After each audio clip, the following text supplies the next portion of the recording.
माध्यम यही है कि हमारी कोशिश ये रही कि इस वेबिनार सीरीज में जानने के लिए कि हम लोग जल पर किस तरह से काम करें। राजेंद्र भाई का नाम सभी लोग जानते हैं। इनको जल पुरुष के नाम से, वाटरमैन ऑफ इंडिया के नाम से जाना जाता है। और इन्होंने ये इनकी परवरिश हुई बागपत में, यूपी में, और फिर मेडिकल का अध्ययन करने के बाद ये राजस्थान में आए, जहां इन्होंने देखा कि जल पर जो स्थिति है, ग्राउंड लेवल पे, प्रैक्टिकल लेवल पर जो स्थिति है, इनको इंस्पिरेशन मिली वहां से। और इन्होंने जो ट्रेडिशनल वाटर हार्वेस्टिंग स्ट्रक्चर्स हैं, रिवर्स को रिवाइव करना, वाटर हार्वेस्टिंग स्ट्रक्चर्स, बंड्स बनाना, उन पे बहुत काम हुआ इनका। और इनको आज की डेट में हम लोग जल पुरुष के नाम से जानते हैं, राजेंद्र भाई को। राजेंद्र भाई, आपका बहुत बहुत स्वागत इस सीरीज में। और हम लोगों का मेन मकसद जो ये वेबिनार सीरीज करने का है, उसमें ये है कि हम ज्यादा से ज्यादा लोगों तक किस तरह से जल के ऊपर सिर्फ अवेयरनेस ही नहीं, जल एक माध्यम बने, नदियां एक माध्यम बने, जल के स्रोत एक माध्यम बने लर्न करने की, अध्ययन करने की। हम जिसको वाटर वर्सिटीज की बात करते हैं, जो आपने काफी सालों पहले तरुण जल विद्यापीठ जो बनाई थी, उस तरीके से उसको हम कैसे और आगे बढ़ाएं, ताकि हम इस जो एक प्रेसिंग इशू है वाटर, जल क्या सच में एक मुद्दा है जिसको हम उठाएं आज की डेट में। तो हम लोग आपसे जानना चाहेंगे। अनीता, तुमने बहुत जरूरी और बहुत अच्छी बात, जिस पे मनीष भी बहुत सालों से काम कर रहा है, उसको पानी के साथ उठाने की बहुत ही अच्छी कोशिश की है। It is a really great beginning कि आप एक सीरियस जरूरी मुद्दे पर बात कर रही हैं। ये जो पानी का मुद्दा है, जल का मुद्दा है, ये आज इसको यदि सही से समझने की कोशिश करें तो ये जल की सॉवरेनिटी का मुद्दा है, जल के स्वराज्य का मुद्दा है। और ये जो सॉवरेनिटी का सवाल है, ये सॉवरेनिटी का सवाल आज के एजुकेशन सिस्टम में कहीं भी छूता नहीं है। किसी को भी ये समझ में नहीं आता कि आज की शिक्षा में हम जल को कैसे देख सकते हैं। हम इस जल को जीवन, जीविका, जमीन जब देखते थे, तब हम ये मानते थे, आपहा ब्रह्मास्मि। आपा माने जल। हे जल, तू ही ब्रह्मा है और तू ही ब्रह्मांड को चलाता है और हम सब तेरे हिस्से हैं। ये जो मान्यता थी, ये जो विश्वास था, ये जो लोगों का पानी के प्रति प्यार था, और ये जो लोगों का पानी के प्रति आस्था थी, इस आस्था से कुछ होता हो ना होता हो, मुझे उसकी चिंता और उसको बताने की तुम्हें जरूरत नहीं, तुम जानती हो, इसलिए मैं उस पर नहीं बोलता ज्यादा। पर मैं एक बात बहुत सफाई से कहता हूं कि जब ये विचार भारत के लोगों के मन में था, तब जल की जो समझ थी और जो जल का व्यवहार और संस्कार था और जो जल का नजरिया था, जल की दृष्टि थी, उसके कारण जैसलमेर जैसा शहर, जहां दुनिया की सबसे कम बारिश होती है, उस जमाने में आज के डीसी वाशिंगटन से भी ज्यादा बड़ा ट्रेडिंग सेंटर होता था। काबुल, कंधार, काजिस्तान, अफगानिस्तान, म्यांमार तक जो भी व्यापार ऊंटों से होता था, वो सारे ऊंट जैसलमेर के रास्ते जाते थे। 1500 ऊंट रोजाना जाते थे। तो जरा कल्पना करो कि 1500 ऊंटों को और 200 व्यापारियों को जैसलमेर कैसे पानी पिला सकता है? What is the way? अब ये जो ज्ञानतंत्र है, ये जो, इसको अंग्रेजी में कहते हैं इंडिजिनस नॉलेज सिस्टम। मैंने कहा भाई, इंडिजिनस इंडिजिनस छोड़ो, आप तो इसको सीधा नाम दे दो, आदि ज्ञान। क्योंकि इंडिजिनस कहने से हमारे कोलंबियंस, हमारे अमेरिकन्स, वो कहते हैं ये इंडियंस लोग जो है ना अपने आप को सबसे ऊपर रखते हैं, ज्ञान में भी, इसमें भी, सब जगह अपना जोड़ देते हैं। तो मैंने कहा देखो यार, हमें ऊपर रखने का कोई घमंड नहीं है, हम नहीं चाहते कि हम ऊपर रहें। हम तो ऊपर अपने आप आ जाएंगे जब हमारे व्यवहार और संस्कार में गहराई होगी और सच्चाई होगी, और हमारा जो व्यवहार है वो अहिंसा में होगा। और सत्य के लिए हम जिस रास्ते को पकड़ना चाहते हैं, उस रास्ते पर चलने के लिए हमारा अहिंसा का रास्ता आगे बढ़ेगा, तो हम गुरु तो अपने आप बन जाएंगे। तुम्हारे कहने ना कहने से कोई हम पे फर्क नहीं पड़ता। तो खैर अनीता, मैं तुमसे जो खास बात कहना चाहता हूं इस बात की शुरुआत में, वो बात ये है कि हम यदि पानी पर अपना एक जगह जगह जो आज के विश्वविद्यालय चीजों को बिगाड़ रहे हैं, हम उन चीजों को सुधारने के लिए यदि विश्वविद्यालय पानी के बनाना चाहते हैं, तो फिर उनका जो मूल आत्मा है उन विश्वविद्यालयों की, वो मूल आत्मा इस शिक्षा पर आधारित नहीं हो सकती। इस शिक्षा से वो ज्ञान, पानी का ज्ञान समाज में नहीं आ सकता। फिर तो हमें अपनी जो ज्ञान तंत्र है, हमारा जो नॉलेज सिस्टम है, उस नॉलेज सिस्टम में जाना पड़ेगा। और वो नॉलेज सिस्टम अभी भी दुनिया के लोगों में किसी ना किसी रूप में बचा है। उसको वो शब्दों में अभिव्यक्त करना नहीं जानते, उनके पास वर्ड नहीं है। लेकिन उनके व्यवहार में यदि कोई जानना सीखना चाहता है, तो वो पॉसिबल है कि हम जो पानी का काम करने वाले लोग हैं, पानी के लिए जो नए विश्वविद्यालय हर गांव में, हर शहर में, हर नदी में खोलना चाहते हैं, और हर एक इंसान को विश्वविद्यालय बनाना चाहते हैं, वही तो हमारा विचार है कि हमारा हर इंसान विश्वविद्यालय बन जाए पानी के लिए।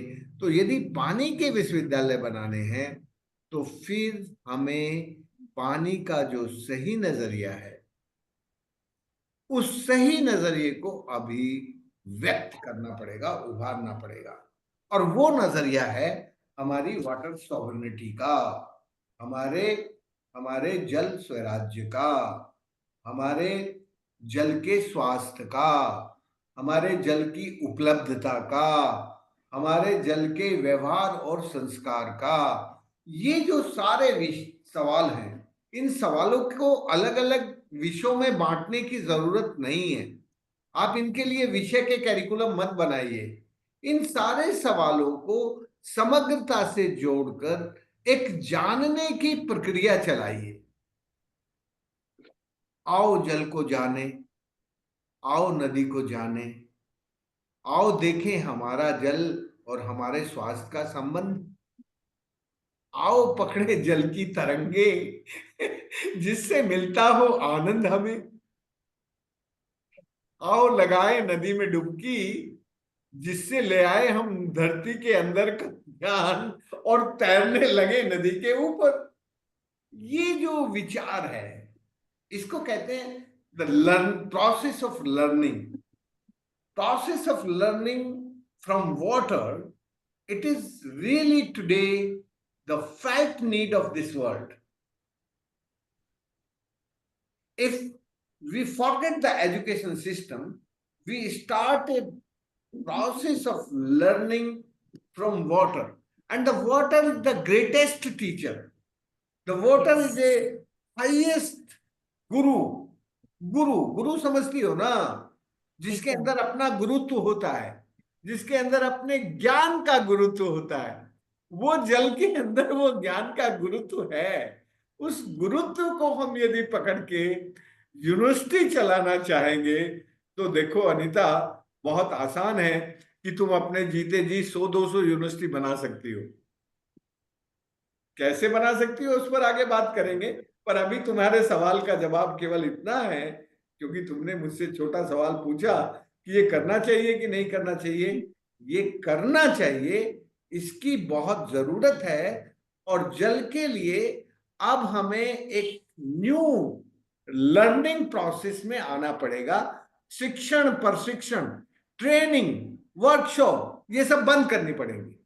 अब हमें आना पड़ेगा कि भैया चलो पानी के साथ नहाते भी हैं पानी में, और पानी और से बात रहते भी भी हैं, करते हैं, और पानी रहते से भी हैं। सीखते भी हैं।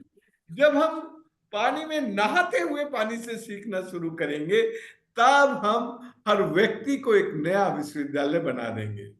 हर जिले में, हर गांव में, हर नदी पर एक अलग अलग तरह के विश्वविद्यालय बनने लगेंगे, और उन विश्वविद्यालयों को कैरिकुलम एक जैसे नहीं होंगे।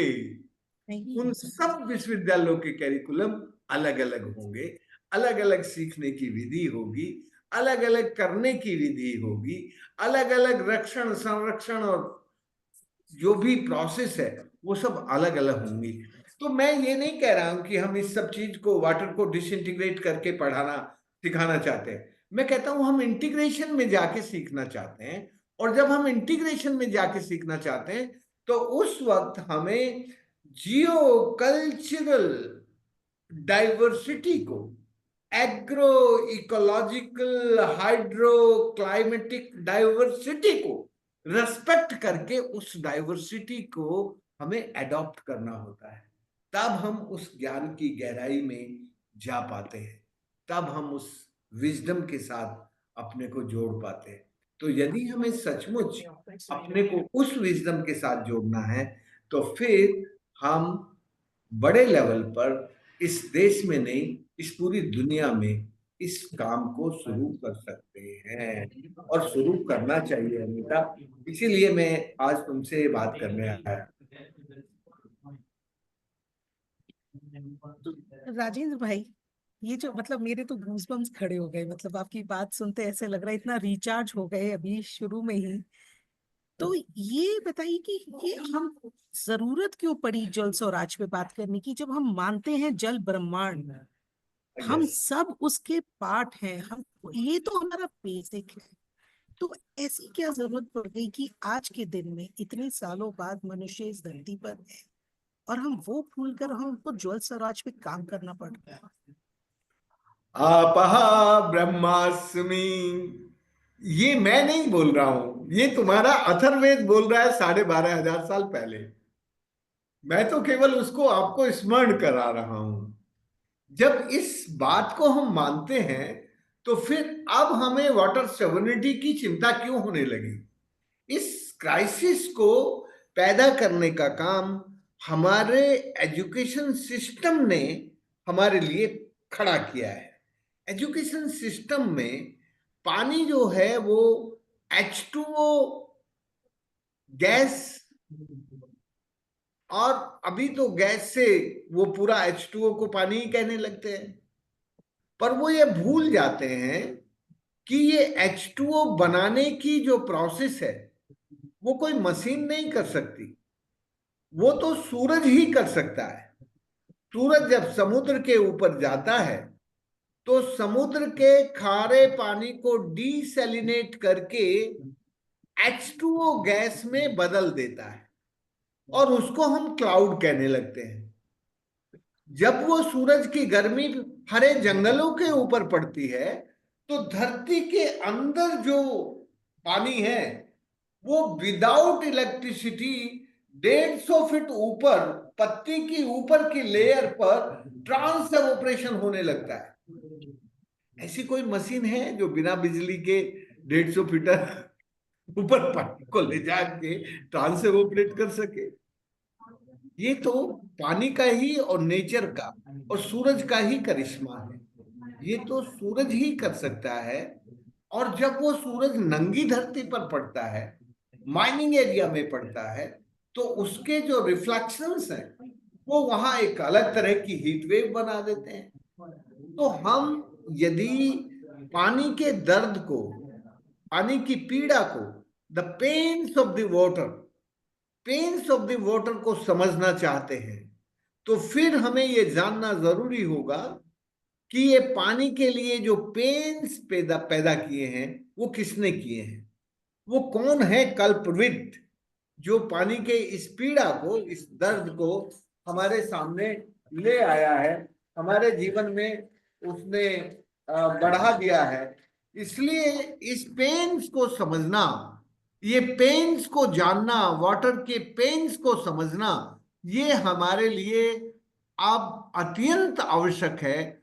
और इसको समझे बिना हम यदि दुनिया में वाटर यूनिवर्सिटी शुरू करना चाहते हैं तो नहीं हो सकती। क्योंकि यदि इसको मिक्स करोगी तुम, इस एजुकेशन सिस्टम ने जिसने इस पानी के लिए पेन्स पैदा किए हैं, दर्द पीड़ा पैदा की हैं, उसी से उसके सॉल्यूशन एक्सप्लोर करोगी तो पॉसिबल नहीं है। हमें कुछ अलग तरह के सॉल्यूशन एक्सप्लोर करने होंगे। और वो जो एक्सप्लोरेशन है उसको हिंदी में सरल भाषा में कहते हैं संवाद।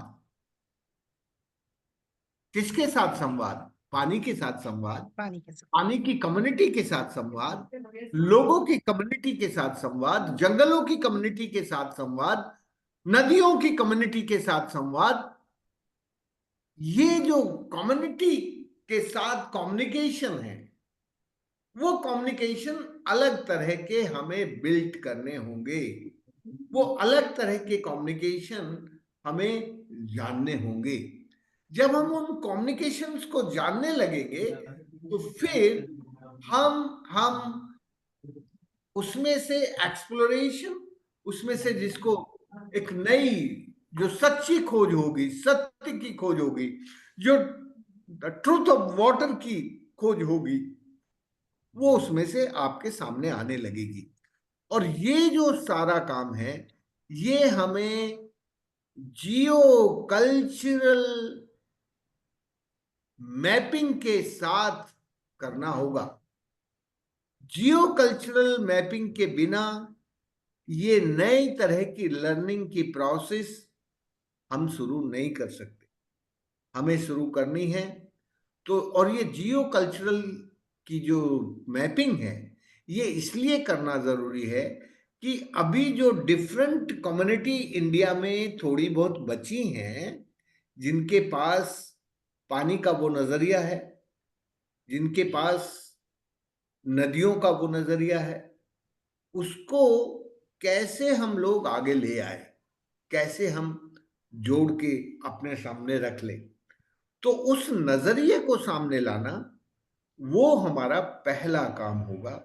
और उस काम के लिए अभी भी तुम्हारी जैसी बहनों को और भाइयों को लग के ये जानना होगा कि दुनिया, हिंदुस्तान में कहाँ कहाँ इंडिजिनस नॉलेज सिस्टम की कुछ सीड ऑफ होप बची है, कुछ ज्ञान बचा है।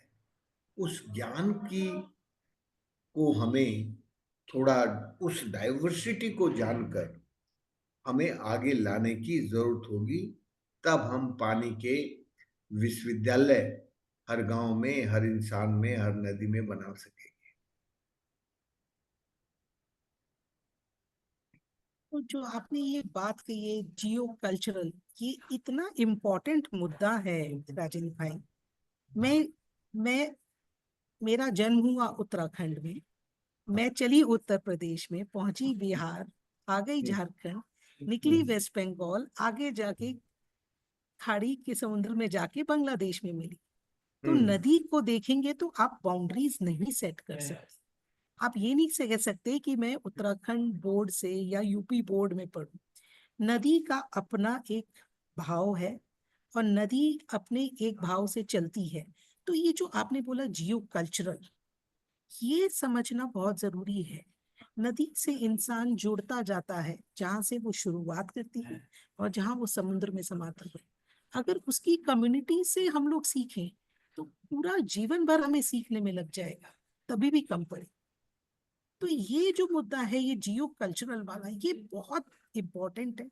और मुझे लगता है जो आपने एक सही बात बोली कि आज के एजुकेशन सिस्टम में रह के उनकी जो पद्धता है, जो उनकी जो पेडागॉजी है, अगर हम उसके द्वारा अपनी पढ़ाई आगे बढ़ाते हैं तो हम ये जो बात कर रहे हैं जल यूनिवर्सिटी की, जल विश्वविद्यालय की, वो कहीं ना कहीं खो जाएगा।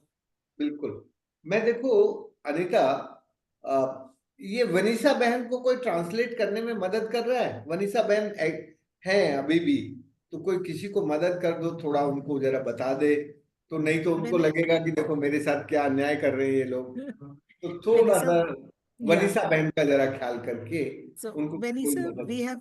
we have been talking about what Rajendra saying. Rajan Bhai has basically laid emphasis is on the water sovereignty and how the rivers, each and every human being can become a university in itself. So we are challenging the entire pedagogy of the education system, which takes you to a very different mode of learning rather than we want to focus on the water-centric learning through rivers, through the water resources. And that can only be done if we look at the geocultural area, not by limiting that, you were part of this university, you need to do this course, and this is a curriculum. But it is a vast course in itself, which you can only learn through water. So water becomes our teacher. Water becomes the guiding force in learning. So that's what we are talking about, and we'll keep updating you in between on that. ठीक तो है. मैं अनीता बहन आपसे आपसे ये कह रहा था कि ये जो वाटर है ना, ये बियॉन्ड द बाउंड्री है। इस Yes. जल की कोई सीमा नहीं हो सकती, इसको किसी सीमा में बांधा नहीं जा सकता। इसकी जो विनम्रता है, वो विनम्रता हमेशा ऊपर से नीचे की तरफ बहने की है। ये बड़ा बड़ा ही हम्बल और विनम्र है। और इसकी जो हीलिंग पावर है, इसकी हीलिंग पावर के सामने दुनिया की कोई मेडिसिन नहीं है। मैं तो मेडिसिन छोड़ के इस पानी में आया जब जब मैंने वाटर की ये जो हीलिंग पावर है, इसको रियलाइज किया, इसको इंटरलाइज किया। हम वाटर की हीलिंग पावर को सचमुच आज रिकॉग्नाइज नहीं कर पा रहे। हमें इस बात की जरूरत है कि ये जो जल है, यही हमारे जीवन का सबसे बड़ा मरहम है। इस जल के मरहम के बिना हम जिंदा नहीं रह सकते। यही हमारी दवाई है और यही हमारा सब कुछ है। इस व्यवहार को हम कैसे अपने अपने जीवन में डाल लें। और फिर मैं, जब भारत सरकार ये नदी जोड़ की बात कह रही थी, तो मैंने कहा यार तुम बड़ा पागलपन करते हो और लोगों को बड़ा गुमराह करते हो। नदी जोड़ से भारत पानीदार नहीं हो सकता। जब नदियों से भारत का समाज जुड़ जाएगा, क्योंकि दुनिया की कोई सभ्यता ऐसी नहीं है जो बिना नदी के जन्मी हो। तो ये जो नदी जोड़ है, इन नदी जोड़ में तुम्हारा कोई डिपार्टमेंट नहीं है जो इस सिविलाइजेशन को जोड़ दे, कल्चर को जोड़ दे, नदी की संस्कृति को जोड़ दे। इसलिए नदी जोड़ की बात करना बंद करो, लिंकिंग ऑफ रिवर बंद करो। Linking our hand, our head, our heart with river. जिस दिन हमारा मन, मस्तिष्क, हृदय नदियों से जुड़ने लगेगा, उस दिन भारत की नदियां मैला ढोने वाली मालगाड़ी नहीं बनेंगी। उस दिन, अब भारत की नदियों को आपने मैला ढोने वाली मालगाड़ी बना दिया है। सारा मैला फैक्ट्री से निकलने के बाद नदी में आ जाता है और नदी उस मैले को ढोती रहती है। तो नदियों को तुमने मैला ढोने वाली मालगाड़ी बनाया। अब तुम नदियों को जोड़कर कैनाल पाइपलाइन से ऊपर पहुंचाना चाहते हो बिजली से, पर ये सब सस्टेनेबल नहीं है, इसकी कोई सॉवरेनिटी नहीं है। और पानी के साथ जब भी तुम कुछ विद आउट ऑफ उसकी सॉवरेनिटी काम करोगे, तो आप सफल नहीं हो सकते। उसमें कोई भी सनातन विकास का रास्ता नहीं मिल सकता। अनिता, जब मैं सनातन शब्द उपयोग करता हूं तो उसको थोड़ा समझ लो। मेरा जो सनातन शब्द है वो ये है, सदैव, नित्य, न्यूतन, निर्माण। इस नेचर में और इस ह्यूमैनिटी में, दोनों में जब हमेशा क्रिएशन होता रहे और डिस्ट्रक्शन ना हो, तो जब क्रिएशन होता है, वो क्रिएशन डिस्ट्रक्शन, डिस्प्लेसमेंट और डिजास्टर फ्री होता है। तब वो सनातन हो जाता है, वो मरता नहीं है कभी, वो खत्म नहीं होता।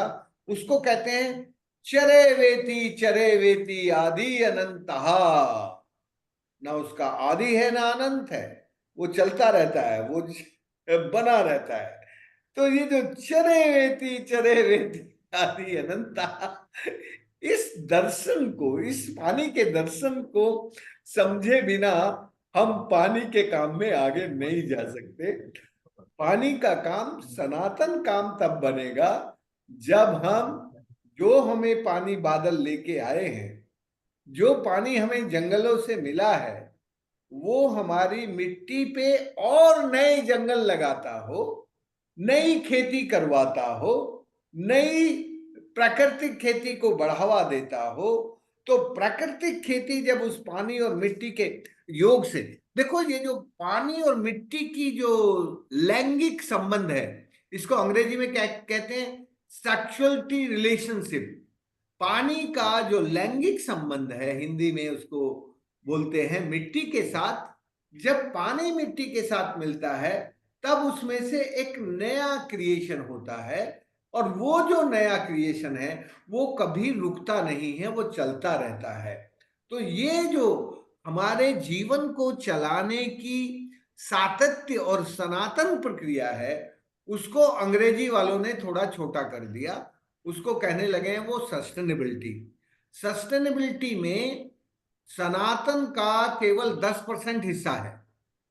और आपको यदि सनातन दर्शन नहीं दे समझेंगे, तो सस्टेनेबिलिटी और सॉवरेनिटी के मार्ग पर नहीं चल सकते।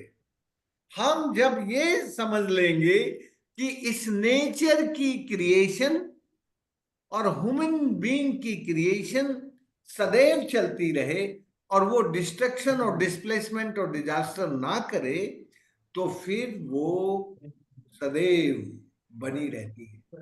उसको हम सनातन कहते हैं। और उसी में से सॉवरेनिटी निकलती है, और उसी में से 10% वाला शब्द सस्टेनेबिलिटी निकलती है। तो सस्टेनेबिलिटी और सॉवरेनिटी आएगी जब हमारे मस्तिष्क में ये चिंतन आ जाएगा कि इस नेचर में जो पानी बन रहा है जिस प्रक्रिया से, उस प्रक्रिया का सम्मान करके उसकी जो प्रजनन प्रक्रिया है, उसकी जो क्रिएशन प्रक्रिया है, पानी और मिट्टी के योग से, और फिर जब वो नया प्रजनन कुछ हो जाता है, तो फिर हवा उसको सांस लेने का मौका देती है, और सूरज की फिर गर्मी उसको एनर्जी देती है, और फिर ये जो हमारी निर्माण हुआ, उसके लिए इस स्पेस में एक जगह मिल जाती है। मेरी भाषा में उसे मैं भगवान कहता हूँ। वही भगवान है। ये जो प्रोसेस मैंने तुम्हें समझाई, ये भगवान कैसे है। संस्कृत और हिंदी में जो भगवान शब्द आया, वो 5 अक्षरों से आया है। भय से भूमि अर्थ, गै से गगन स्पेस, वै से वायु एयर, आ से अग्नि सूरज, और नै से नीर। नीर सबसे लास्ट में इसलिए आया कि ये जो नीर है, ये इन चारों की माँ है, इनको जोड़ता है। इन चारों को सबसे पहले वो मिट्टी के साथ जुड़ता है, मिट्टी में से फिर एक पौधा बनता है, एक इंसान बनता है, इंसान भी बनता है मिट्टी, और फिर उसको हवा चाहिए। तो ये जो प्रोसेस है पानी की, उस प्रोसेस का मूल दर्शन बियॉन्ड द बाउंड्री है। वो बियॉन्ड द बाउंड्री हम मूल दर्शन जब समझने लगेंगे, तब हमारी यूनिवर्सिटी चलाने वाले सारे लोग अपने आप यूनिवर्सिटी बनने लगेंगे। हमें उस दर्शन पर, उस दृष्टि पर जरा ज्यादा गहराई से काम करने की जरूरत होगी। तो भगवान तो मुझे कहते हैं, मैं गंगा हूँ धरती को सींचती हूँ, मैं गंगा हूँ शरीरों का मल धोती हूँ, मैं गंगा हूँ मैं धरती को जीवन देती हूँ, मैं गंगा हूँ मैं अपवित्रता को धोती हूँ। लेकिन अब मुझे देखो कहाँ गया मेरा सौंदर्य। प्रदूषण ने मुझे घेर लिया, किया मेरा रंग खराब। प्लास्टिक कचरा रसायन मेरे भीतर समाये, मैं चुपचाप रोती हूँ, कोई सुनने वाला नहीं। बहुत अच्छा, बहुत अच्छा। तुमने तुमने गंगा का दर्द और पानी का की पीड़ा दोनों इसमें रख दिया। इसलिए इस पीड़ा को समझना, इस दर्द को समझना, और इस दर्द को समझ के मैं कभी कभी कहता हूं कि प्रेयर, प्रार्थना, और सैली,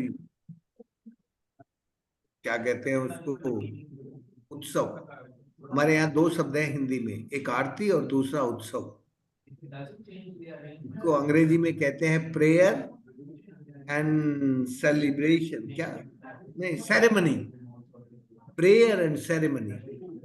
मैं हमेशा कहता हूं कि जब हमारी प्रेयर और सेरेमनी क्रिएशन करने लगे, तो प्रेयर और सेरेमनी क्रिएशन की एक्शन में जब आती हैं, तब चीजें अपने आप सुधरने लगती हैं। तो आज हमें उसकी बहुत जरूरत है। यदि हम, जो अभी तुमने एक गीत सुनाया ना, वो गीत एक तरह से केवल पीड़ा का वर्णन करता है, पर वो हमें गंगा की आरती और गंगा का जो उत्सव है उसकी भी याद दिलाता है।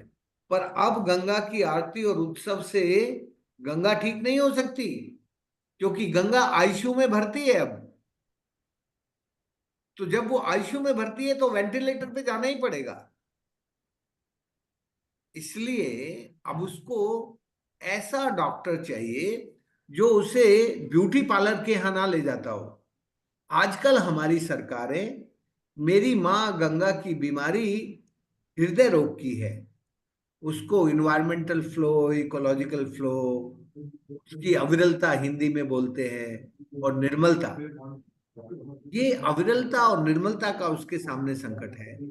और हमारे जो उसके डॉक्टर हैं, सरकारी डॉक्टर, वो उसको ब्यूटी पार्लर के पास भेज रहे हैं, उसके घाट बनवा रहे हैं जगह जगह पर, सुंदरता पर। उसको कहते हैं वो front view development, river view development. तो ये जो रिवर व्यू डेवलपमेंट है और फ्रंट व्यू डेवलपमेंट है, ये मेरी माँ गंगा को, मेरी माँ नदियों को उसकी बीमारी का इलाज किए बिना उसको ब्यूटी पार्लर के यहाँ और कभी कभी डेंटिस्ट के पास भेज देते हैं। बीमारी है उसकी हृदय रोग की, और उसके दांतों का जबड़ा चढ़ाते हैं सुंदर, जिससे उसके गाल जरा ठीक हो जाए, है ना। तो सब सौंदर्य में और दिखावे में लगे हैं। राजेंद्र जी, एक प्रश्न है हाँ बोलो। जनता की तरफ से। वो हाँ, ये पूछ रही है कि problem with water is that if you only leave a drop of pollution in it, it goes everywhere. मतलब पानी में अगर आप विष घोल देंगे तो जिस तरीके से वो हर चीज को जोड़ रहा है, वो विष को भी हर चीज में मिला देगा, ऐसा उनका दृष्टिकोण आ रहा है। अब बिल्कुल ठीक आ रहा है। देखो, बिल्कुल शी इज एग्जैक्टली राइट। तुम एक बूंद पानी, तुम दूध दही जमाते हो, कभी दही जमाई है?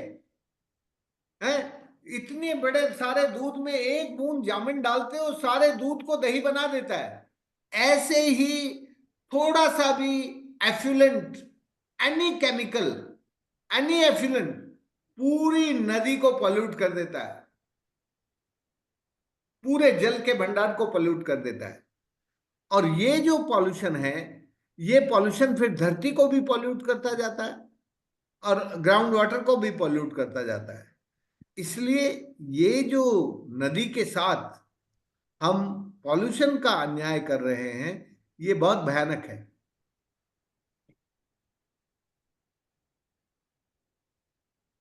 अ, ये जो हम बात कर रहे हैं, हम सब ये जानते हैं ये एक मुद्दा है, जल स्वराज के ऊपर जो हम काम करना चाहते हैं।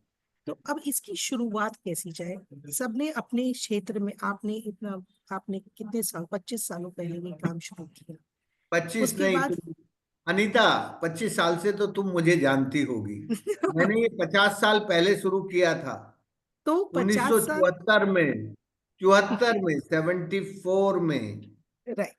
तो अब वहां से लेके यहाँ तक की राजेंद्र जी जो आपकी जर्नी रही है, और जो आपने इतने जल विश्वविद्यालय जो हम जगह जगह अब खोलने की बात कर रहे हैं और चल भी रहे हैं, उनको हम कैसे जोड़ें, उसमें ऐसा क्या करें जो हम आगे बढ़ेंगे इस क्षेत्र में कि जल स्वराज में, जल स्वराज को एक मुद्दा ही नहीं, उसको अपने अंदर इंटरनलाइज करें। हर देखो इंसान को, जो हम बोलते हैं कि every human being will become a university in himself. देखो, एक बात समझ लो कि इस वक्त जो दुनिया है वो जल स्वराज्य के विपरीत जा रही है। ठीक है। अब उस दुनिया से यदि हम हेट करेंगे तो हम उस दुनिया को जल स्वराज्य के रास्ते पर नहीं ला सकते। मैं मनीष को बार बार ये कहता हूं कि हम इन यूनिवर्सिटीज को गाली देना थोड़ा बंद कर दें और अपनी यूनिवर्सिटी चालू कर दें। और और मनीष ने बहुत सुंदर यूनिवर्सिटी चालू की भी है, अच्छा काम कर रहा है, लेकिन वो गाली भी देता है उनको, दूसरों को जल्दी जल्दी। अब वो गाली देता है तो वो लोग बिदक जाते हैं। फिर मेरी राय ये है कि एक तो अब हम इनको, इन सबको गाली देना थोड़े दिन के लिए बंद करते हैं, देखते हैं फिर गाली देने लगेंगे बाद में। कौन सा हमारी जमात पर कोई सील थोड़ा ही लगा देगा। और हम थोड़ा इन सब लोगों को, तुमने मुझसे एंट्री पॉइंट पूछा है अनीता, मैं बहुत यस। ईमानदारी से बता रहा हूं। मैं कोई बहुत आर्टिकुलेशन वाला आदमी नहीं हूं, मैं बहुत सीधी बात कर रहा हूं।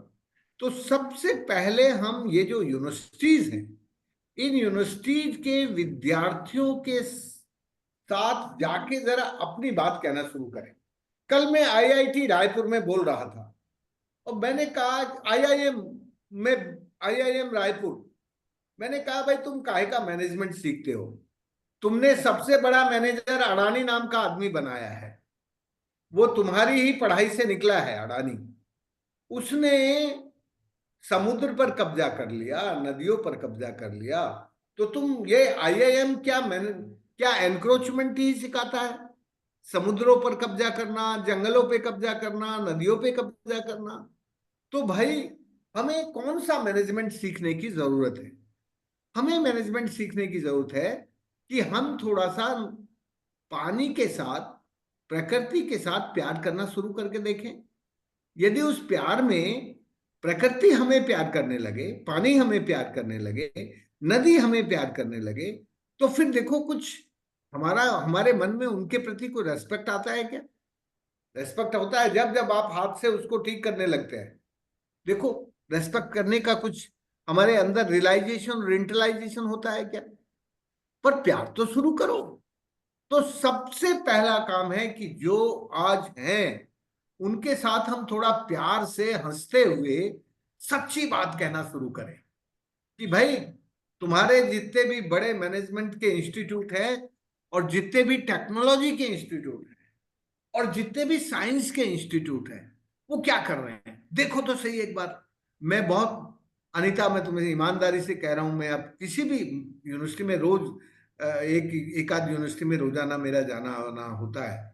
मैं बहुत खरी खरी बात कहता हूं और लोग तालियां बजाते हैं, मेरे से कोई नाराज नहीं होता, क्योंकि मेरा अंदाज हंसते हुए प्यार से, मैं उनको प्यार करके बातें करता हूं कि देखो यार, तुम बड़े टेक्नोक्रेट हो, पर बड़े टेक्नोक्रेट तुम जब बनते हो जब मिनिमम टाइम में मैक्सिमम एक्सट्रैक्शन करने की टेक्नोलॉजी इजाद कर लेते हो। तो मिनिमम टाइम में जब तुम मैक्सिमम टेक्नोलॉजी, मैक्सिमम एक्सट्रैक्शन की टेक्नोलॉजी लेके आओगे, तो हमारा तो अंडरग्राउंड एक्यूफर ओवरड्राफ्ट हो ही जाएगा। फिर हम तो बेपानी होकर उजड़ने ही वाले हैं। तो लोग तालियां बजाने लगते हैं क्योंकि उनको कभी इस तरह से पानी के साथ जोड़ के उनके दिल की हिलोरों को, उनके दिल में हिलोरें उठने लगती हैं। तो एक तो हमें सबसे पहले इन यूनिवर्सिटीज के युवा विद्यार्थियों के साथ जरा प्यार का संवाद शुरू करना पड़ेगा। प्यार के संवाद में 2% लोग भी, 1% लोग भी यदि हमारी वाटर सॉवरेनिटी यूनिवर्सिटी में आ गए तो हमारा काम तो हो गया। फिर हमें अनीता को, मनीष को चिंता करने की क्या जरूरत है? काम हो गया, शुरू हो गया काम। तो मैं ये कह रहा हूं कि हमारी एंट्री तो इस यूथ के साथ ही होगी। इस यूथ को हम कैसे प्यार में हंसते हुए, जरा मुस्कुराते हुए उनकी सच्चाई बता दें, और उस वक्त हमारे मन में तनिक भी कॉम्प्लेक्स ना रहे, आउट ऑफ कॉम्प्लेक्स सच्चे प्यार से हम बातें करेंगे, तो मुझे लगता है कि हम सोवर्निटी के रास्ते पर इन आधुनिक स्टूडेंट्स को ले आएंगे। और उनको लाने के लिए हमें फिर जहां जहां वो विजडम बची है उन उन जगह पर इन लोगों को भेजेंगे, और ये लोग वहां जाके देख के सीख के फिर अपने इनकी खोपड़ी बहुत तेज है। अनीता, तुम्हारी खोपड़ी से, अब मेरी खोपड़ी से इनकी खोपड़ी बहुत तेज चलती है। इनकी खोपड़ी की गति बहुत तेज है, बहुत फास्ट है। इसलिए हम इन इन नए बच्चों को थोड़ा इस तरह से जरा ज्यादा संख्या में लगाने की कोशिश करें, तो हमारी जो सोवर्निटी यूनिवर्सिटी है वो बहुत मूव करेगी, और सब जगह नई नई ये बच्चे खुद शुरू करेंगे फिर। तो लगता है कि एक आशा की किरण है। हाँ, we have seed of hope, बहुत बड़ी, we really seed of hope. Yes. तो तो हम ये जो कर रहे हैं कि आज की डेट में हम जल प्रहरी तैयार कर रहे हैं, नदियों के ऊपर बात हो रही है। आपने जैसे कहा महाराष्ट्र में 109 नदियों के ऊपर सरकारी और असरकारी लोगों की काउंसिल जो बनाई, वो हाँ, वो कैसे संभव हुआ? क्योंकि सरकारी और असरकारी। अब पूरी कहानी में 1 मिनट में सुनाता हूँ, 2 मिनट लगेंगे।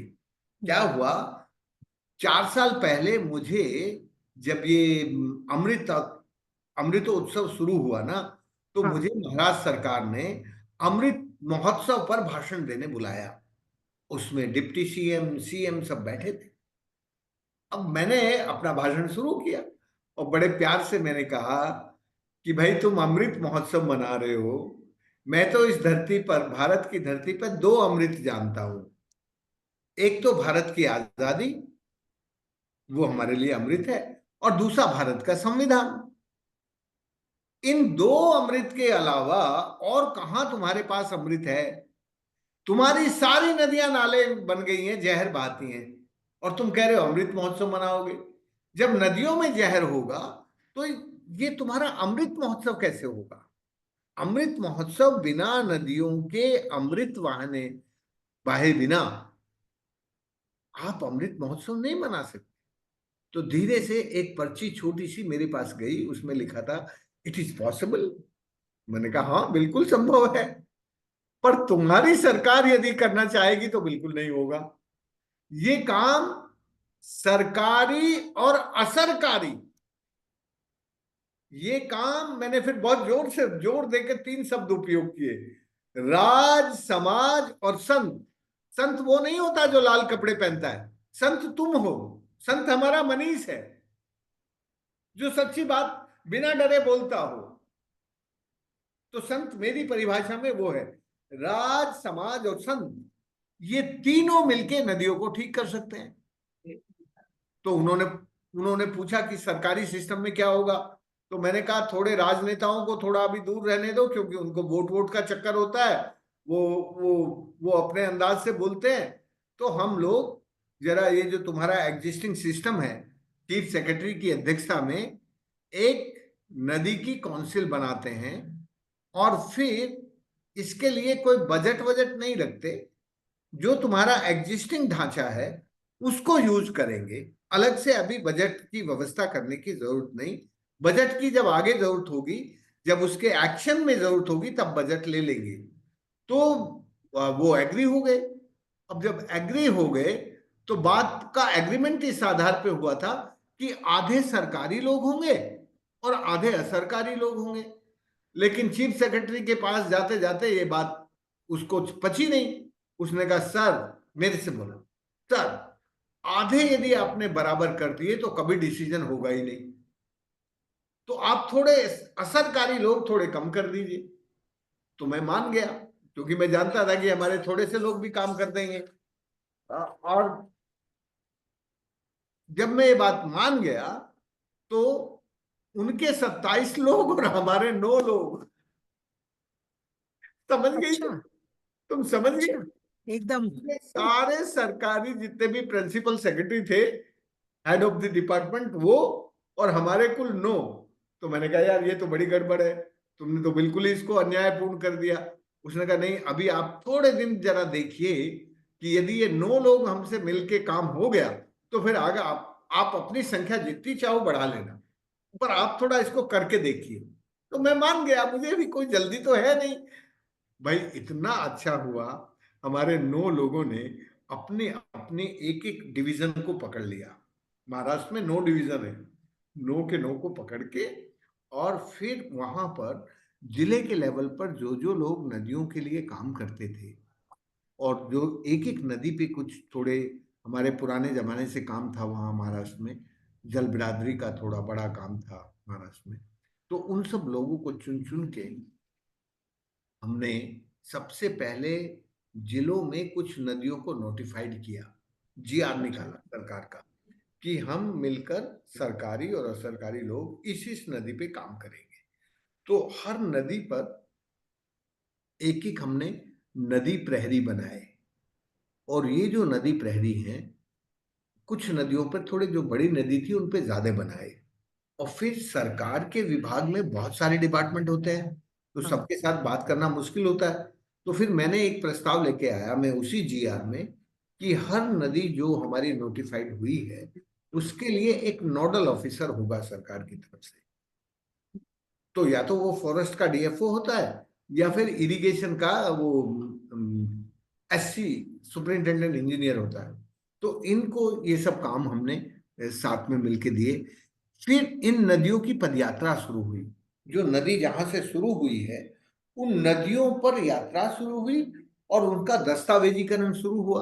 उसमें पॉल्यूशन कहाँ है, कहाँ उसमें ऑब्स्ट्रक्शन है, कहाँ पानी का फ्लो नहीं है, ये सारा चित्रण इस यात्राओं में बना। इतनी मोटी मोटी रिपोर्ट बनी। इसमें 14 अध्याय हैं, हर हर नदी के ऊपर 14 अध्याय हैं, कि उसमें जंगल का कैसा है, एग्रीकल्चर क्या है, केमिकल कैसा है, किस किस तरह के पॉल्यूशन है नदी में, ये सब। और इन सब कामों को बिना कंसल्टेंसी फीस के हमारे लोगों ने सरकारी लोगों से ही करवाया। सरकारी लोगों को जरा पकड़ लिया अच्छे से, और फिर उसमें लगा के बैठ के उनके साथ खुद भी किया और उनसे भी करवाया।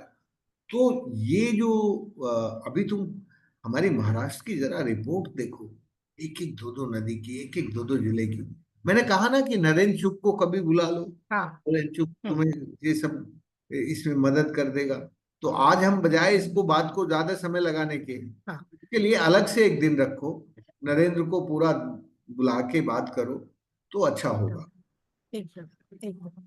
तो हम्म। जैसे अभी हम जब बातें निकल रही हैं, तो वेनिसा का कहना है कि हम्म। जो हमारा मूल है, हमारा जो सूत्र है, हम्म। हमारा जो नदियों का सूत्र हो चाहे किसी चीज का भी, हमारा जो सूत्र है, हमारी आजकल की जो जनरेशन है वो भूल गई। हम्म। जैसे कि अगर आप देखें, बच्चा दूध तो पी रहा है लेकिन ये नहीं पता हम्म। कि दूध जो है वो गाय देती है, वो मदर डेयरी का प्लांट देती है। हम्म। तो उसी तरह से जो हमारी जनरेशन है आगे आने वाली, उसको हम कैसे एक नेचुरल सिस्टम के तहत वो जाने कि मैं आओ नदी को जाने।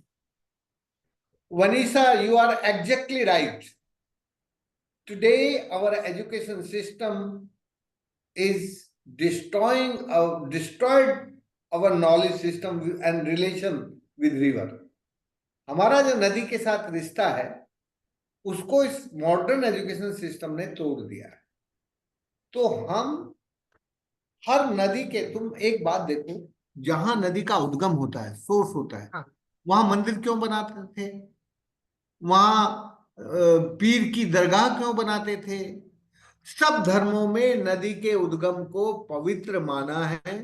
और जैसे बच्चे का जन्म होता है और माँ को प्रोटेक्शन दिया जाता है, वैसे ही नदी के उद्गम क्षेत्र को भारतीय ज्ञान में ही नहीं पूरी दुनिया में वैसा प्रोटेक्शन प्राप्त था।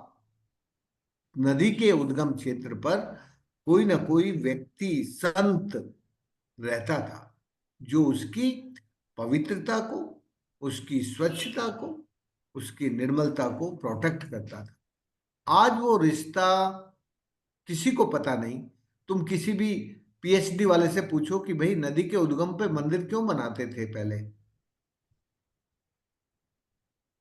वो कहेगा वो जगह सुंदर थी इसलिए बनाते थे, जंगल में ऊपर होता है, जंगल होता है, या कुछ और कहेगा। पर वो कदाचित ये नहीं कहेगा कि वो नदी की पवित्रता की रक्षा के लिए बनाते थे, कि वो जो बाबा है वो उस नदी क्षेत्र को जहां उसका उद्गम हुआ है वहां किसी भी तरह का गंदा ना होने दे। वो बहुत ही इको सेंसिटिव जोन होता है, रीजन होता है जहां नदी का उद्गम होता है। तो ये जो रिश्ते थे सोर्स के, उन रिश्तों को हम भूल गए हैं। उन रिश्तों को हमें रिजुनेट करना पड़ेगा। उन रिश्तों को हमें वहां जाके दिखाना पड़ेगा, सिखाना पड़ेगा कि भाई जहां भी नदी का उद्गम है वहां कुछ ना कुछ खास लोग क्यों बनाते हैं, क्यों जाते हैं। सोर्स के साथ, वाटर सोर्स के साथ हमारे संबंधों को, हमारे रिलेशन, ह्यूमन रिलेशन को नेचर के साथ जोड़ने की जरूरत है। उस समझ को आगे बढ़ाने की जरूरत है, और वो काम हमें करना चाहिए, और हमारी यूनिवर्सिटी का यही काम होना चाहिए।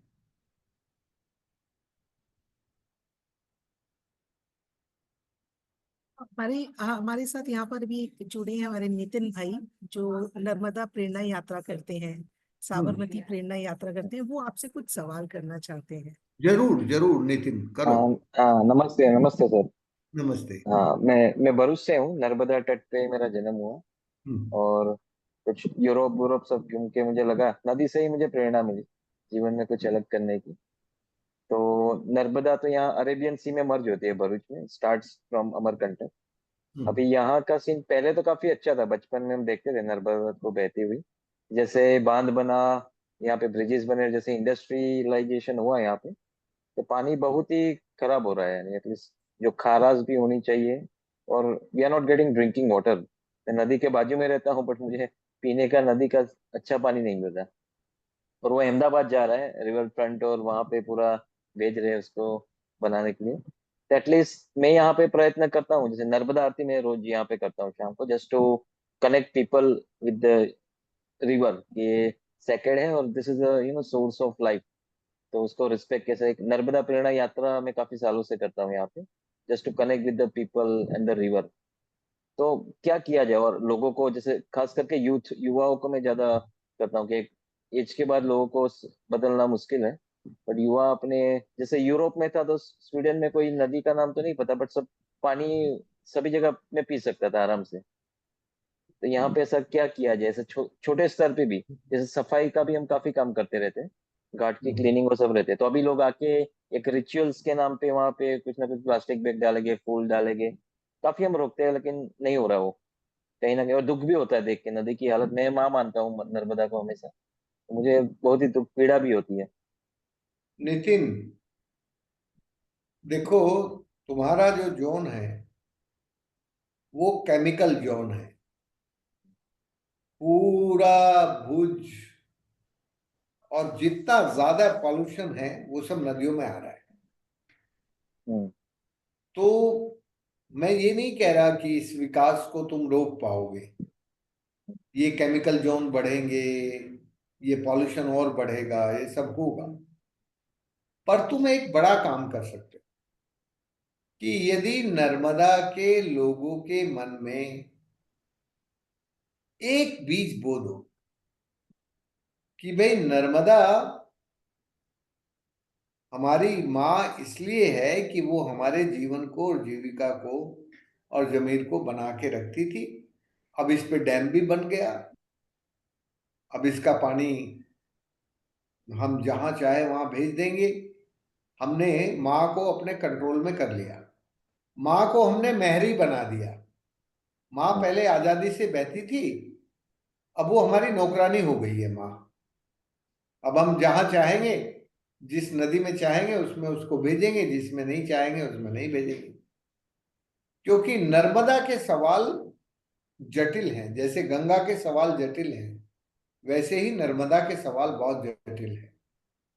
तो तुम नर्मदा के सारे सवालों पर काम करोगे तो थोड़ा मुश्किल होगा, लेकिन कोई एक सवाल पकड़ के जो सारे सवालों को प्रभावित करता हो, जो नर्मदा के सारे इश्यूज को लिंक करता हो, ऐसा एक मुद्दा पकड़ के अपनी उम्र के युवाओं के साथ जरा गंभीर संवाद करके और उन्हीं को तय करवाओ, उन्हीं से विमर्श करके किसी निष्कर्ष पे पहुंचो कि भाई क्या करना। मैं तुम्हें बहुत सारी बातें बता सकता हूं नितिन, लेकिन मैं नहीं बताना चाहता। पूछो क्यों नहीं बताना चाहता? क्योंकि मैं बताऊंगा ये तुम फिर उन लोगों के साथ, उस अपनी कम्युनिटी के साथ उस तरह के कम्युनिकेशन में नहीं जाओगे। फिर तुम्हारे मन में एक चीज बैठ जाएगी और उसी को पकड़ के तुम फिर आगे बढ़ोगे। ऐसा ना करो, तुम उन्हीं से ढूंढो, उन्हीं से निकालो, उनके साथ संवाद करो और संवाद करने के बाद विमर्श करो और विमर्श के बाद किसी निष्कर्ष पे पहुंचो। ये 3 स्टेज हैं नर्मदा के हित की। नर्मदा को यदि दोबारा से मां बनाना है तुम्हें, तो तुम्हारी नर्मदा मां अब आईसीयू में भर्ती है, हॉस्पिटल में, और उसके इलाज करने वाले जो डॉक्टर हैं वो दांतों के डॉक्टर हैं। उसको रोग है हृदय का और उसका इलाज कर रहे हैं दांतों के डॉक्टर। तो जो दांतों का डॉक्टर उसका इलाज के नाम पे इंजेक्शन लगा रहा है, फिर बहुत सुंदर घाट बना के उसका सुंदर सा जबड़ा चढ़ा रहा है। तो ये जो, अब साबरमती में जाके देखो ना तुम, वहां क्या किया है उन्होंने। तो ये जो सब काम हो रहा है, ये नदियों की सेहत को खराब करने के काम है। और तुम नदी की सेहत ठीक करना चाहते हो, नदी की हेल्थ ठीक करना चाहते हो ना, क्योंकि तुम्हारी माँ है वो। भाई माँ है तो माँ का इलाज करवाना चाहते हो कि नहीं, ये बताओ पहले। तो यदि अपनी यस। माँ का इलाज करवाना है तो फिर तुम्हें ये देखना होगा कि मेरी माँ का इलाज करने वाले कौन से बेटे और बेटियां हैं माँ के आसपास। तू नर्मदा का अकेला बेटा तो नहीं हो सकता नितिन, और अकेला बेटा बनेगा तो माँ ठीक भी नहीं होगी तुमसे। तो तुम्हें न माँ के और बेटे ढूंढने पड़ेंगे और बेटियां ढूंढनी पड़ेंगी, और सब मिलके संवाद करके निष्कर्ष पे पहुंच के फिर तुम आगे बढ़ोगे। तो मैं कहता हूं, मैं आज तुम्हारे सामने राजेंद्र सिंह बोल रहा हूं अभी 1 मिनट के लिए, बस क्या 1 मिनट के लिए बोल रहा हूं कि मैंने अपने 50 साल के जिंदगी के कामों में भारत की 23 नदियां जो मर गई थी, सूख गई थी, जिनमें पानी नहीं रहता था, अब उनमें वर्ष भर पानी बहता है। और कौन है वो राजेंद्र? मामूली सा आदमी है, उसकी कोई बहुत बड़ी औकात नहीं है, मामूली आदमी है, तुमसे भी ज्यादा मामूली। इसलिए नितिन, तुम्हारे अंदर जिस दिन ये कॉन्फिडेंस आ जाएगा कि राजेंद्र ही कैसे 23 नदियां जिंदा कर सकता है, मैं भी नर्मदा को ठीक कर सकता हूं, उसको ठीक करने के लिए फिर तुम्हें नर्मदा के बेटे ढूंढने पड़ेंगे। अब मैंने जो कहा कि मैंने 23 नदियों को जिंदा किया, वो राजेंद्र सिंह की औकात नहीं है 23 नदियों को जिंदा करने की, उसने करवाया। उन नदियों के बेटों को जो पहले बंदूक लिए लूटपाट करते थे, ग्वालियर, आगरा, धौलपुर, करौली, हमारा जयपुर तक आते थे, उनकी सबकी बंदूकें छुड़वा के उनको पानी के काम में लगा दिया। 3,500 से ज्यादा लोगों ने अपनी बंदूकें छोड़ के पानी का काम, खेती का काम करने लगे चंबल में। इससे ज्यादा कठिन काम नहीं है तुम्हारा नर्मदा का। तुम मेरे से ज्यादा बड़ा काम कर सकते हो नितिन, लेकिन तुम्हारे मन में ये कॉन्फिडेंस आ जाना चाहिए कि मेरी माँ बीमार है और मुझे अपनी माँ का इलाज करना है, तो इलाज करवाने वाले बेटे और बेटियां कौन कौन हैं उनको ढूंढ के एक साथ आगे ले आओ, बस काम हो जाएगा। Thank you. लेकिन थैंक यू सर। शुरू किया जाए संवाद फिर। तो जी। ये इसी तरह, तो संवाद तो अब शुरू करेंगे। मैं नर्मदा हूँ, शांति की धारा हूँ। मैं नर्मदा हूँ, हाँ। प्रेम की सागर हूँ। मैं हम्म। नर्मदा हूँ, मैं शांति की निरंतर धारा हूँ। मैं नर्मदा हूँ, मैं प्रेम का विशाल सागर हूँ। लेकिन अब मुझे देखो, मैं तो गिर चुकी हूँ, कचरे और गंदगी के बोझ के तले दब चुकी हूँ। मैं मानवता के पापों को झेल रही हूँ। मेरे भीतर जो प्रेम था, अब वह मर चुका है। तो हम ही बेटे और बेटियों को आगे बढ़ना पड़ेगा इसके लिए।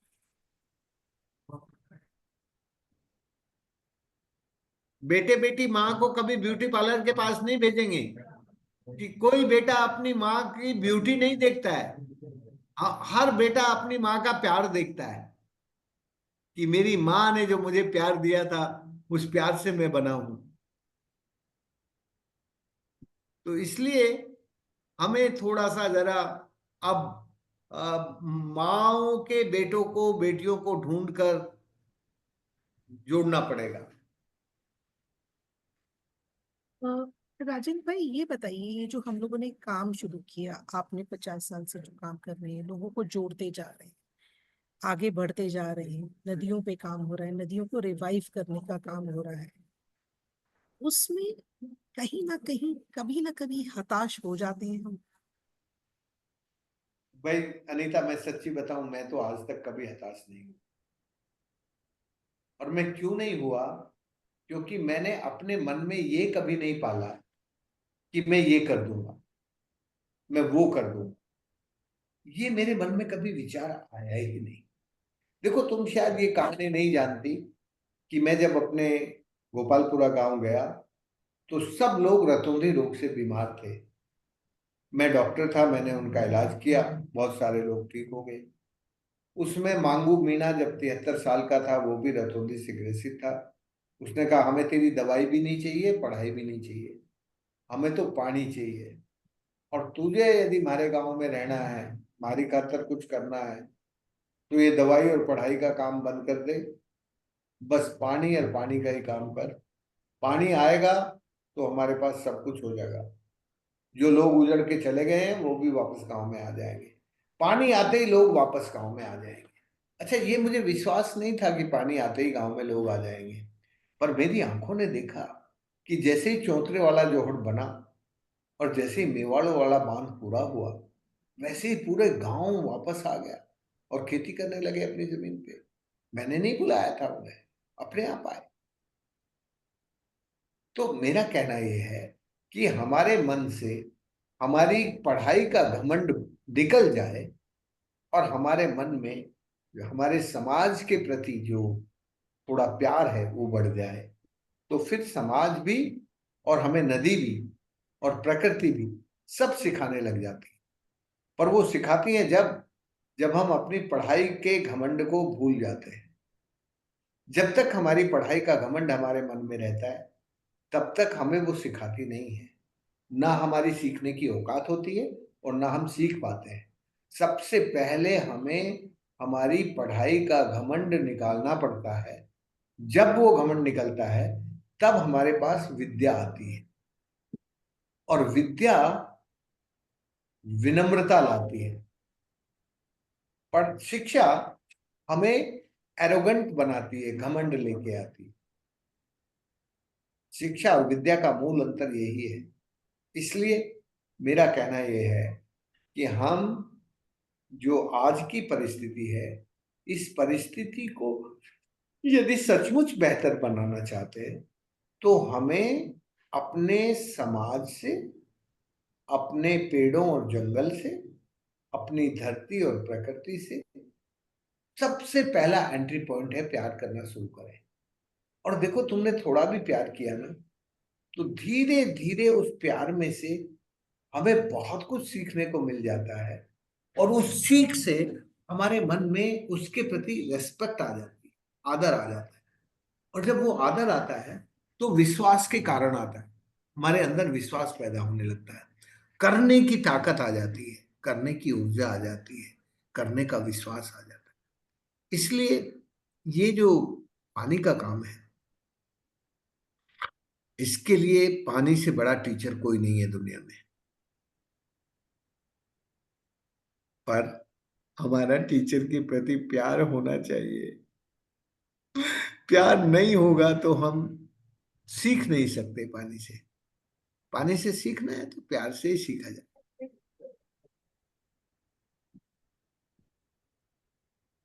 तो कर्म किए जा, फल की चिंता ना कर।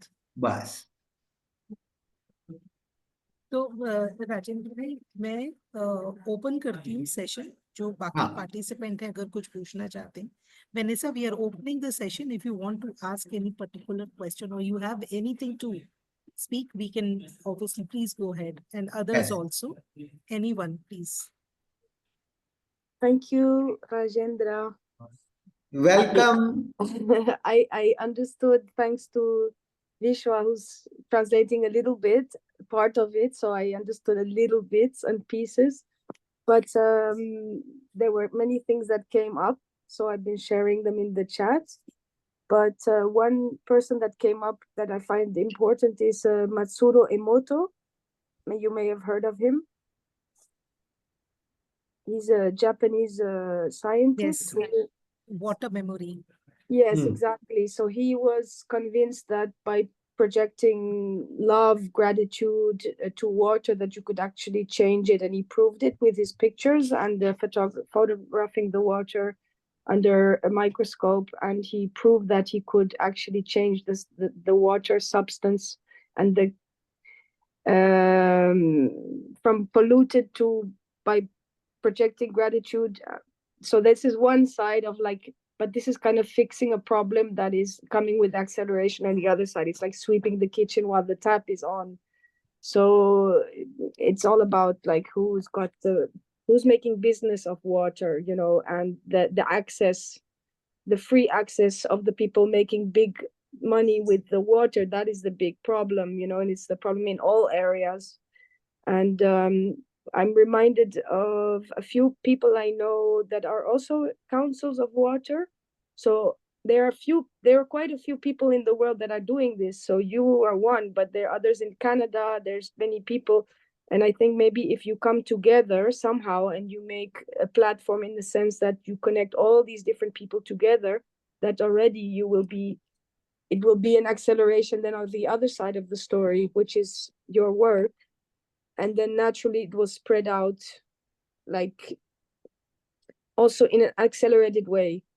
And I think you need all kinds of people, from lawyers, you know, the ones that will be trying to stop this exploitation, all areas of life, as well as even psychologists to help people deal with, you know, children that have gotten cancer, this kind of stuff because of the pollution of water.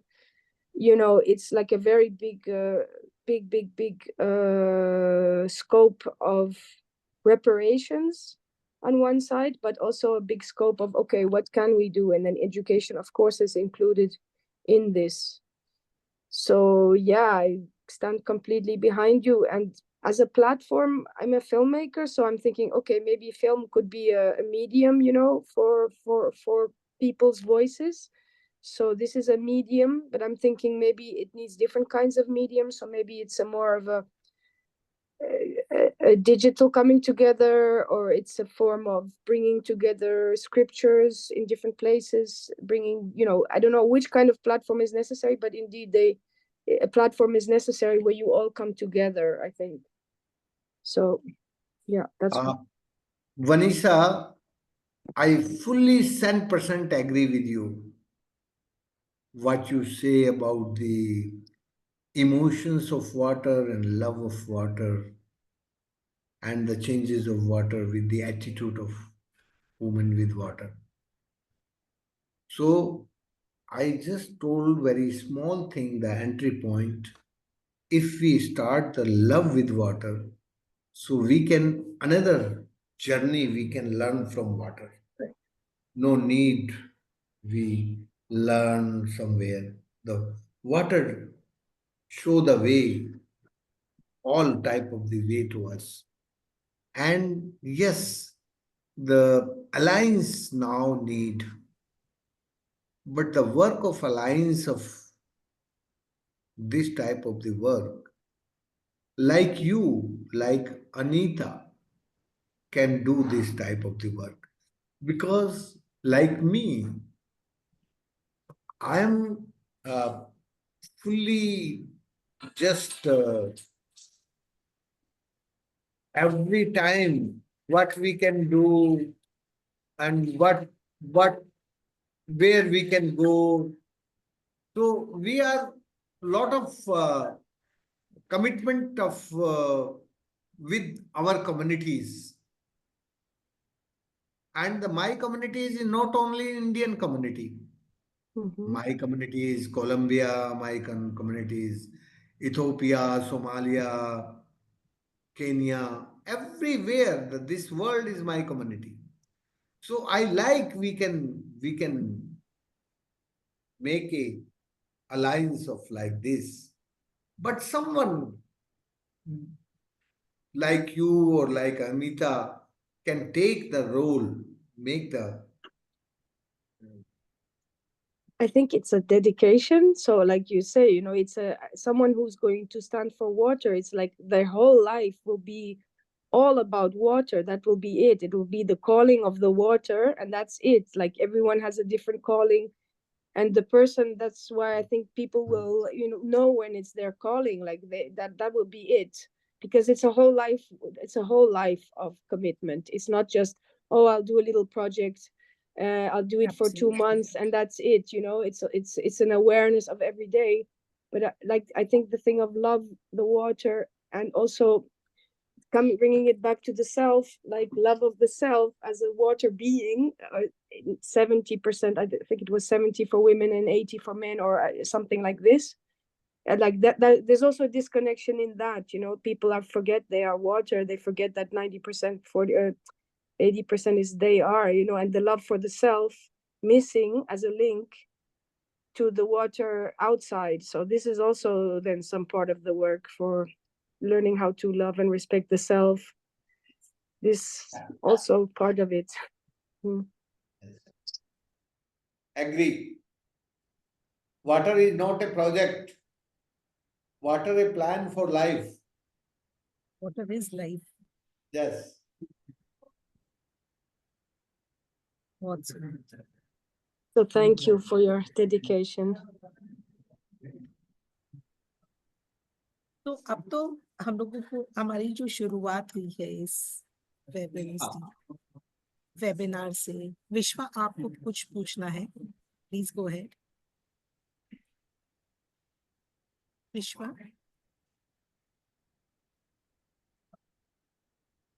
विश्वा का network शायद drop हो गया है। मेरे ख्याल हाँ, उनका शायद नेटवर्क ड्रॉप हो गया है। हो गया। तो राजेंद्र भाई, उसमें ये है कि अब शुरुआत की जाए, शुरुआत से ज्यादा अब जागा जाए कि हम हर गली नुक्कड़ में, हर समाज में, हर स्कूल में, हर विश्वविद्यालय में जल विश्वविद्यालय बनाएंगे। उसकी जरूरत है, वो करना चाहिए। मनीष है क्या? अभी नहीं है, शायद नहीं है, नहीं है, इसमें मनीष नहीं है, कोई बात नहीं। तो इसमें शंकर कुछ पूछना चाहते हैं। Shankar, please go ahead. हाँ शंकर, पूछो। First of all, good evening to everyone. You are speaking from Loka School, from village Manikpur, and our village is situated along the Punpun River. So we are also from the farmer communities, and we are situated along the Punpun River. So sir, I have one question. Sir, you were explaining very nicely that how like every civilization is started from the river. So and you are explaining about how we can be connected more deeply to it and read about it. So in last you said that education, like when we take out our bookish education ego from our mind, then we can understand deeply our river. So why not we can say change our mindset, sir? The things which we like study in books is also one type of education. So if we change our mindset and we think that let's study the river, so it will be also become an education, like study the river, what it is really needed and how it can be more pure as it was in past. So if we change our mindset on education, then we can, I think, lot what the really needed for the like river, and it will help the all the other creatures, and like it will also maintain the biodiversity.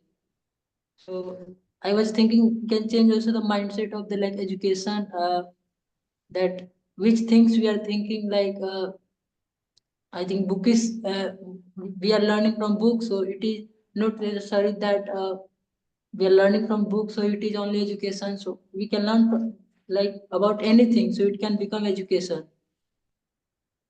Shankar, अभी जो हम लोगों ने बात की, जो तुम कह रहे हो वही बात की कि किताबों में पढ़ने से पानी का काम नहीं होगा।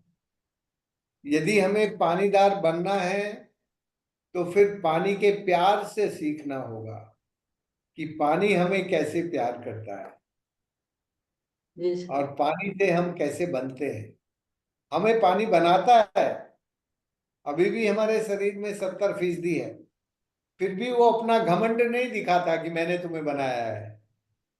हाँ, तो हमें ये जो पढ़ाई है वो हमें हमारे अंदर घमंड भरती है, हमें एरोगेंट बनाती है। और ये जो पानी की विद्या है इसको जल विद्या कहते हैं, जल विद्या। ये जो जल विद्या है ये हमें विनम्र बनाती है और सदैव नीचे की तरफ लेके जाती है, नीचे की। इसलिए जल से किताबों में जल को नहीं सीख सकते, जल को तो हमें जल से ही सीखना पड़ेगा। जल सबसे बड़ा विश्वविद्यालय है सिखाने के लिए, पर जल से हम सीखना शुरू करें। देखो, मुझे मांगू काका ने 2 दिन में 2 पीएचडी कंप्लीट कराई थी। पहली पीएचडी पहले दिन सूरज को चोरी रोकने सिखाया था कि हमारे राजस्थान में सूरज की नजर बहुत टेढ़ी होती है, वो सारा पानी उड़ा लेता है। जब पानी धरती के ऊपर होता है तभी तो उड़ाएगा वो। मेरे मांगू काका ने मुझे 25 कुओं में नीचे डाल के सूखे में सबसे पहले धरती का पेट सिखाया कि तुझे धरती के पेट में पानी कैसे रखना है। तो मेरी पीएचडी उसने 3 प्रोफेसरों ने नहीं कराई, मेरी पीएचडी 25 कुओं ने कराई और 1 दिन में कंप्लीट हो गई, 25 कुओं को देख समझ के। शिक्षा में पीएचडी करता तो 19 साल लगते। मैंने पानी में विद्या में जल वारिधि प्राप्त की 1 दिन में।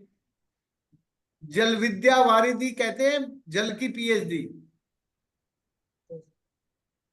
तो शंकर, हमें अब इस बात की जरूरत है कि पानी के पास जाएं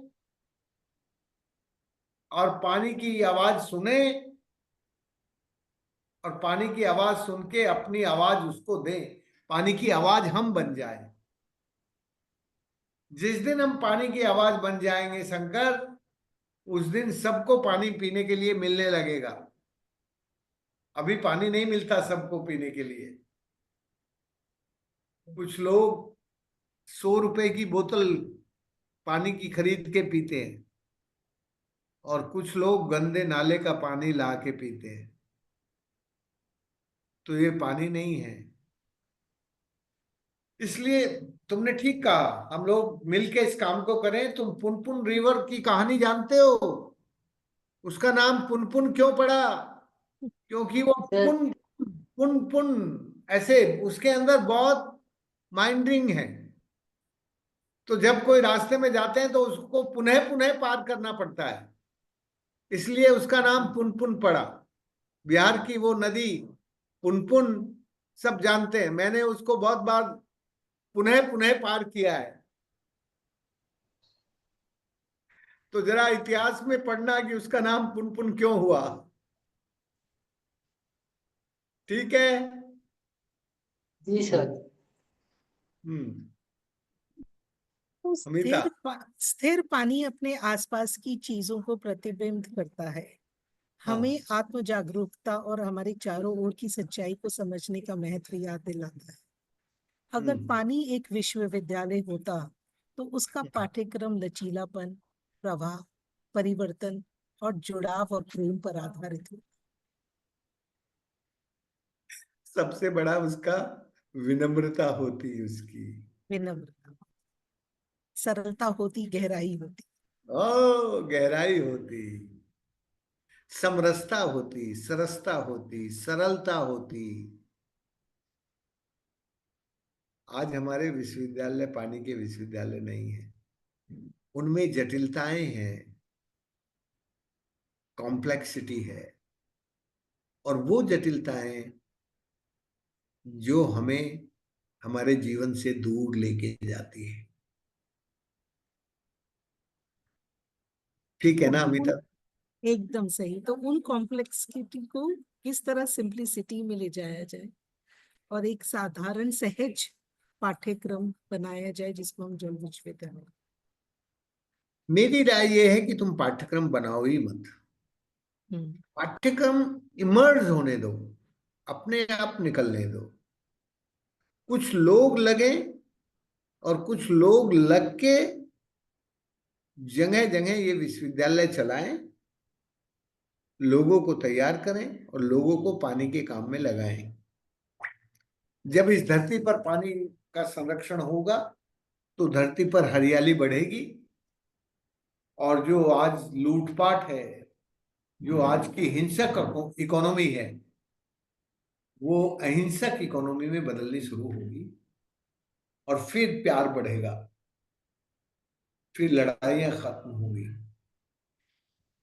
फिर मेल बढ़ेगा, योग प्यार के बढ़ेगा। तो इस प्यार के कारवां को हम आगे बढ़ाते हैं।